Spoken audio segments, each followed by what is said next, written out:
यंदाच्या रामनवमी करता आम्ही कष्टीच्या काकांच्या गावी आचऱ्याला गेलेलो। सकाळी प्रवासाला निघताना नाश्त्यासाठी पावसला थांबून मस्त मिसळ आणि कटवडा घेतला। नंतर निघालो तोच दुपारी रामेश्वर मंदिर आचऱ्यापाशी पोहोचलो। मंदिराच्या वेशीपासून आत मोठ्या गाड्या जात नव्हत्या, सो आम्ही पुढची वाट पायी चालायला सुरुवात केली। मध्येच चालत फुलं दिसली, सो आम्ही ती घ्यायला थांबलो आणि बरंच चालल्यानंतर मंदिराच्या आवारात पोहोचलो।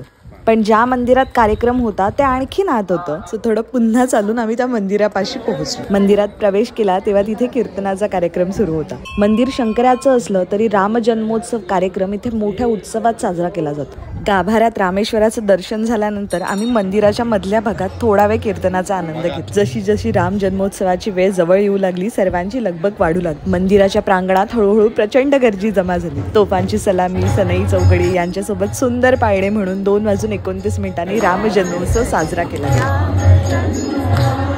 तिथून पुढे निघालो, जेवण आवरलं आणि कुणकेश्वर मंदिरात गेलो। मंदिरात फोटो काढण्यासाठी तशी मनाई होती, पण ते दर्शन झाल्यानंतर आवारात जरा फिरलो। पुढे पोखरणच्या गणेश मंदिरात गेलो। तिथेच खाली नदीच्या काठावर शिवमंदिर देखील आहे। जागा इतकी शांत, प्रसन्न आणि निर्मळ निखळ आहे की तिथे किती वेळ गेला कळलंच नाही। इथली वेळ संपल्यानंतर आम्ही पुढे निघालो देवगड पवनचक्की गार्डनला। ही जागा मोठमोठ्या पवनचक्क्यांनी भरलेली आहे। या बागेवर समुद्र किनाऱ्याच्या क्षितिजाची इतकी अलौकिक भर आहे की संध्याकाळ इथे केव्हा निघून गेली कळलंच नाही। रात्री देवगडच्या वसंत विजेमध्ये मस्त जेवण आणि सोलकडीवर ताव मारला आणि परतीच्या प्रवासाला आम्ही निघालो।